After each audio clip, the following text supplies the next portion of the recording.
I think that's where the human factor really comes in, especially when you're talking about leadership. I feel it's really important to understand people first before you start talking about work and professional life. So I always find that it's good to just catch up with people, person to person, human to human, because after all, we are all human beings. We all are emotional creatures.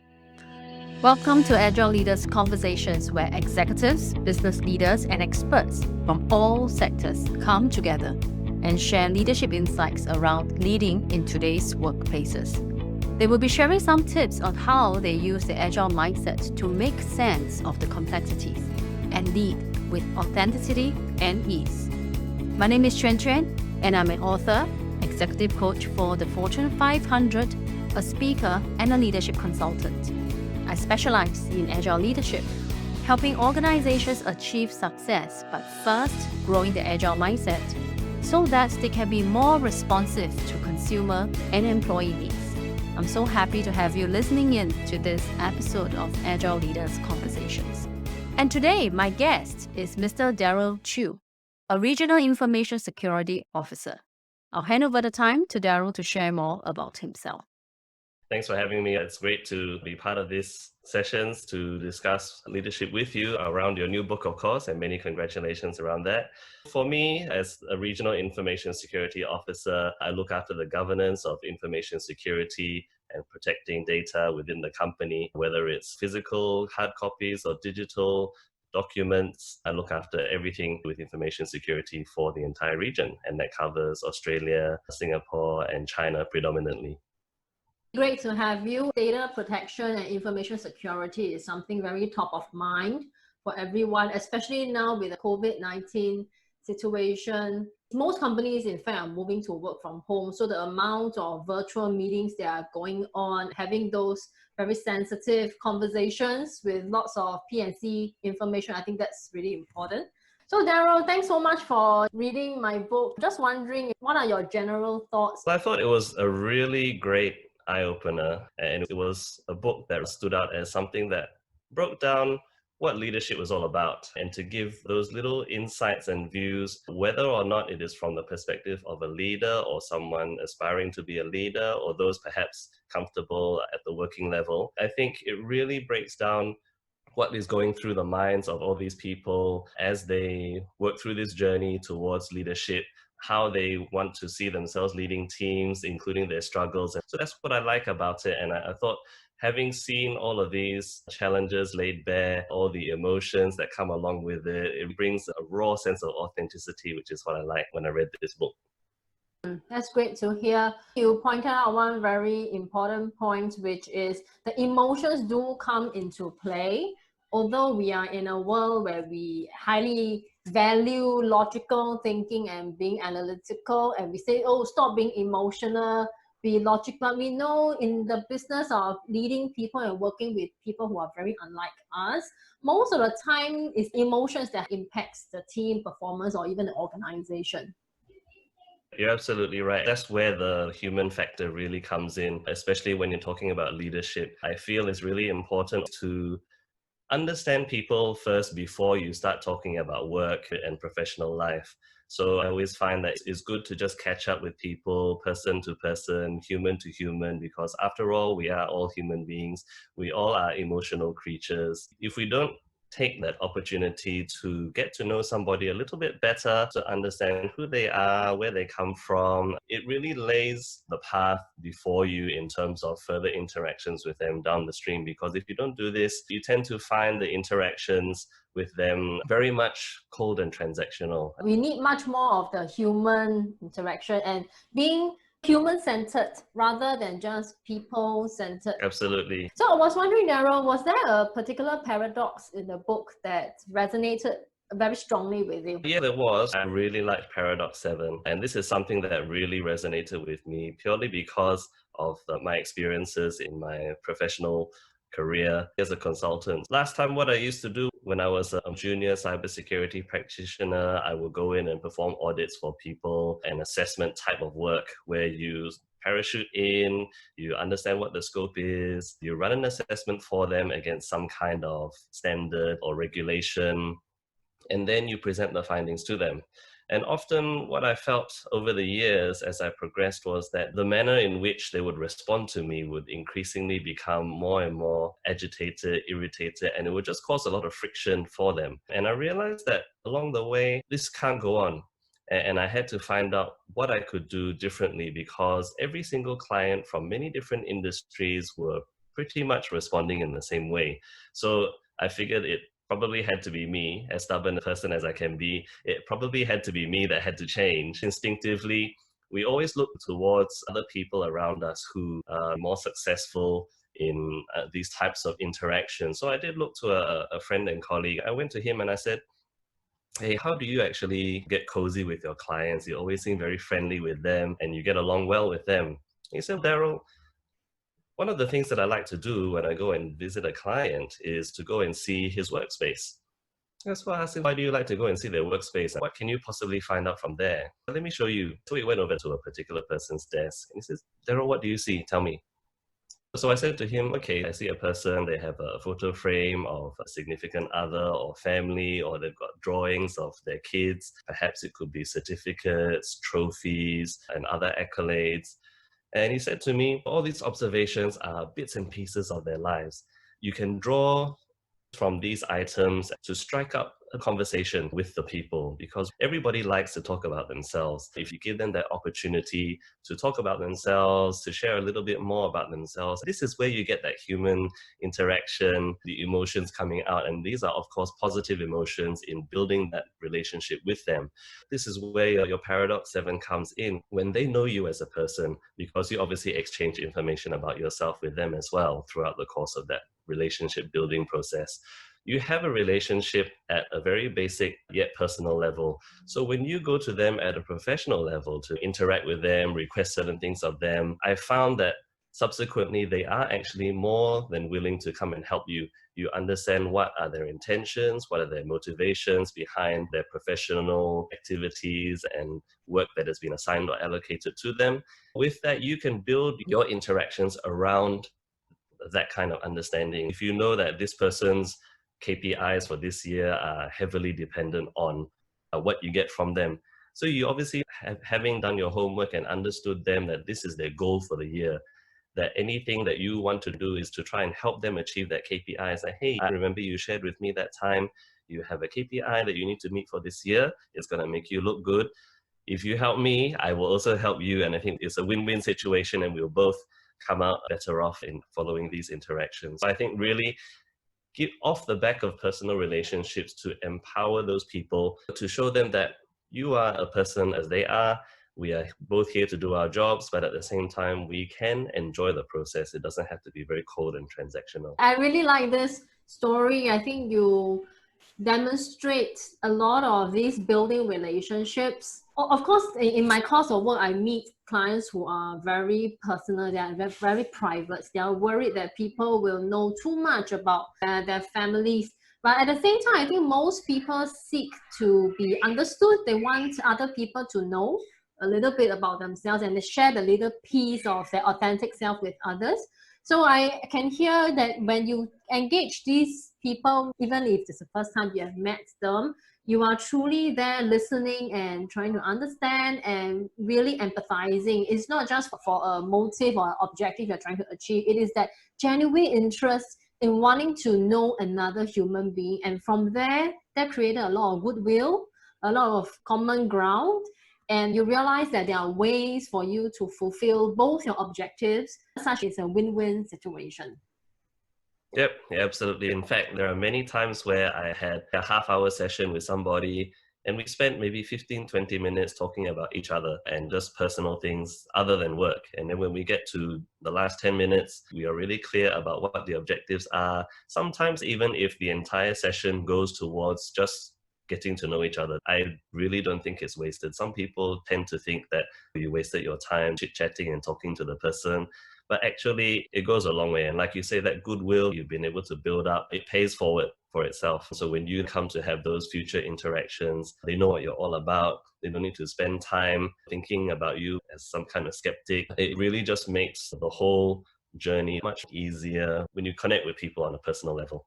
Yeah, it sounds like a worthy investment. Nowadays, when we talk about investments, maybe we are just talking about financial, but what you're saying is that when we invest, we are investing our time, our attention to build relationships, and that's actually our currency to bring changes that can be quite difficult for others. But with goodwill on our side, it makes the changes easier for everyone. Yep, that's right. So there was also a definition of leadership agility and of paradoxes in the book. So from your lens, as someone in security, I'm wondering, how do you see leadership agility and paradoxes from your point of view?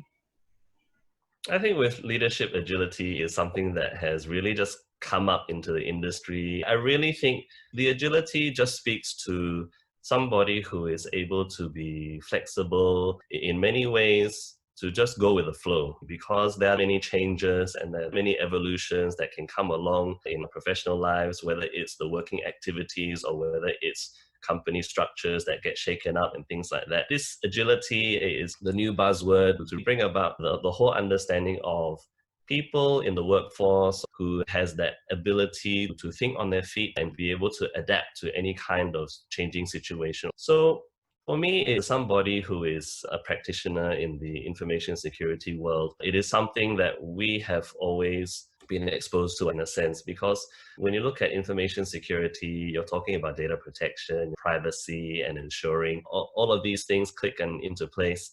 But when you look at the adversaries, there are people out there, we can never predict what they're going to do next, where they're going to come from. And in that very nature, you can never be sure as to when something is going to happen, if it's going to happen, and who is going to be doing those things to you. So those days are the same, obviously, for our industry. Some days can be really quiet, other days can be really busy because something happened. And when those things do happen, you need to be able to think fast on your feet and to have that agility, as you say. Even when it comes to putting in the leadership aspect side of things, when adverse things happen, people tend to panic. And if you are, as an aspiring leader or a current leader, you are supposed to be the one directing things, reassuring the people. You need to be the one to be able to think fast on your feet, to remain calm and help people understand the situation, what it is that they need to do and what they ought to know. Give them all that information so that they can easily digest and then logically think about this in a manner and not panic. So for me, in terms of information security, we do see the need and we evolved together with the industry. And if some fire starts burning, then we need to attend to it and assess the situation quickly to determine what are the next steps. How do we then respond? This is a good example in real life. If I may summarize, I think I hear you say that it is about going with the flow and evolving. A lot of people, when they think about leadership agility, they think that it's just this huge transformation that you're going to go through, and then suddenly you just flick your fingers and tomorrow you're going to emerge like a totally different person. But it is actually an evolutionary process. You are changing bit by bit every day based on what is happening in your situation. And I like that very nice balance between whether you are reacting or responding. So while it's important to come up with a foolproof plan, as much as possible, airtight plan, there's also no end to preempting what can really happen. So there's that balance between, can we act fast when the fire starts burning, but at the same time, can we also have a really good plan with all the possible scenarios that could arise in your field. One other thing that stood out to me was the emphasis on communication. Because leading at the forefront, typical reaction is to panic. That's why we have the change theory and the change curve. There's a positive one, there's a negative one, but most people will go through some form of dip and denial or anger, those emotional responses first. Being the person in charge, how do you give people the necessary information, guidelines, or even the North Star so that they know how to make decisions and move ahead? Yeah, absolutely. For me, communication is really big. And I think one of the biggest things as a leader you can do, in addition to building that personal relationship, is to constantly be in communication with your stakeholders and those people around you. I've always been someone who has developed in the professional world as communicating with everybody. And the simplest form is almost in every single email that I send out, it will be copied to somebody that I feel it will be relevant for them to either they are actively involved or maybe it's just good FYI for them. In any case, it's always good. These days, we do get bombarded with emails. If we see it, but at least we'll have a general gist and an idea. And this is what is useful for everybody to give them that visibility and some slight insights to the bigger picture of what is happening. Some people tend to think of it as this is my boss checking up on me or this is people checking up on me. But actually, when we're talking about leadership here, you need to put that thought aside as to people are always looking for fault with me or respond in some kind of negative manner. If people know what you're about and they see these emails constantly coming from you, they're not going to think that Daryl sending emails again, trying to, show he's a good leader, acting busy, that sort of stuff. They will actually know, okay, this is the reason why he's sending it to me for. And of course, you open that two-way communication. For example, if they might not want to receive it from you, then of course, then you don't include them subsequently. But I think it's really important to maintain that kind of communication with them. Where, like we've been saying, whether it's on the personal side or the professional side of things, just having that constant communication flow, even just to check in with people sometimes, hi, how are you, especially during these COVID times, it could make all the difference to people. And it does make all the difference. That people see that you have genuine care and concern for them. Therefore, in the course of work, they know it. And if you're in a position of leadership, they will tend to gravitate towards you, being led by you in a sense. So without having to tell them, you are my subordinate, you go and do the work that I allocate to you. If you can approach it in that manner with that open two-way communication, I've always found that tends to work very well. This is really nice. Dr. John Maxwell has these 5 levels of leadership. And I think a lot of leaders out there, the first thing they need to recognize is that the very first level of leadership is permission. We have to be given permission by our followers. They are not going to follow just because I'm the head. So this is really key. And one more thing that you said, Daryl, which really got my attention was the communication bit. So I'm wondering, how do you communicate such that your team can be agile? Is there a structure around it? I don't really think there's a structure per se. It's more a common understanding. So even for myself and my team, and like I was sharing a little earlier about how we have an open channel of communication. We copy each other into various emails and things where we feel is relevant for each other to be involved in. Other ways in which we do it now, of course, leveraging technology and with all this work from home amid COVID, we in our company use Teams and we collaborate on that platform, whether it's leaving a chat message for them to see later because we span across many different time zones around the globe. In addition to just communicating via email, we jump on weekly calls at the least to catch up with each other and see what each other is doing. It's also the forum for which we seek help from each other and support where we need it.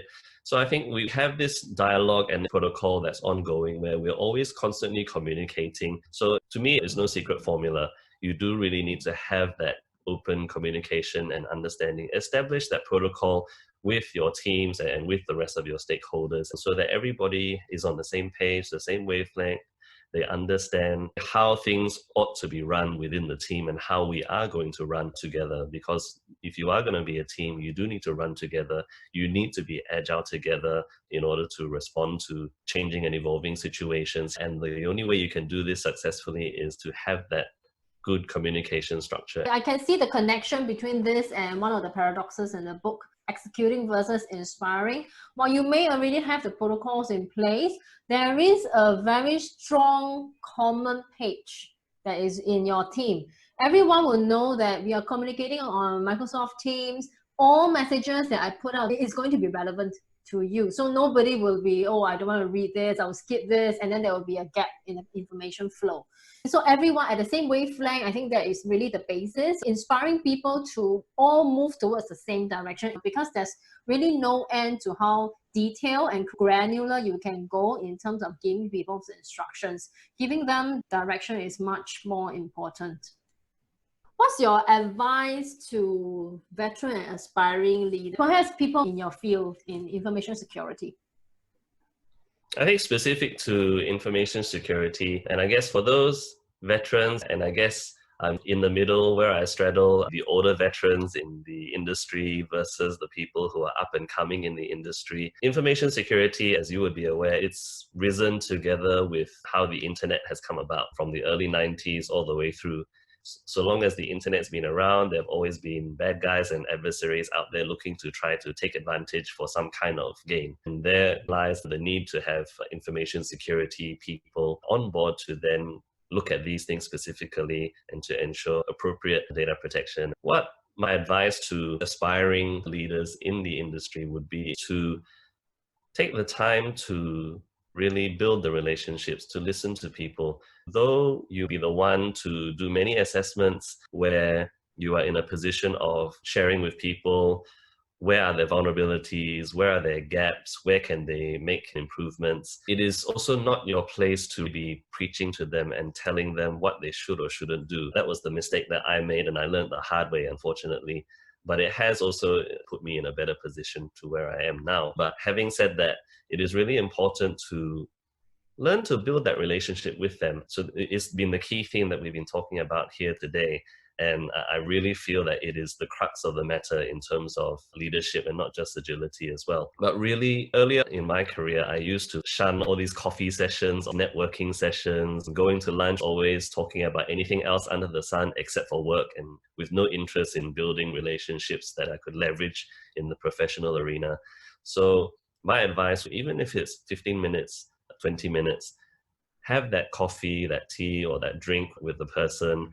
Sit down and build that relationship with them. If you need to, because now we are all distance apart, have a call with them. Just check in with them, see how they're going. That goes a long way to build that relationship with them.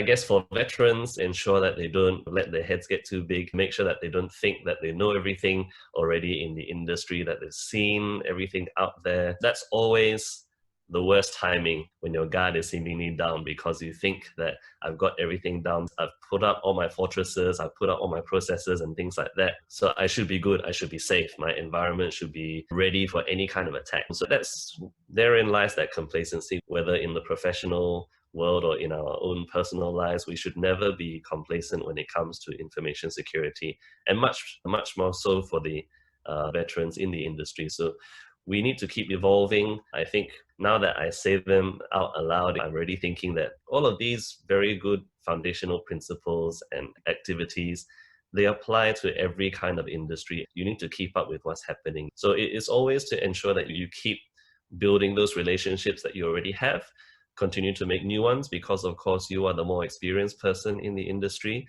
It doesn't mean that because I've got my 5 good friends in the industry that I can always depend on. You always need to have new contacts to give you new injections of ideas, perspectives, and to also keep you in touch with the industry. Also make sure you have a list of contacts and networks that span those who are maybe around you or perhaps the more junior ones. So I think it really is important on both fronts, whether you are an aspiring leader or whether you are a veteran in the field. There is always constant evolution that is required. I think evolution is the word that's top of mind for you, because you said it so many times.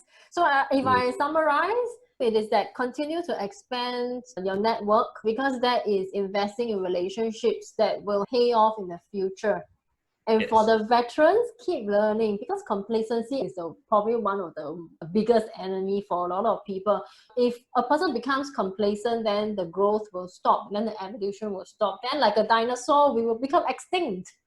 Yes, that's a good analogy. Yeah, absolutely right. Thanks so much, Daryl, for sharing all these stories with us. I think a lot of people who I connect with said the best gift leaders give to them is to share their personal stories and their learning. So thanks for your time today.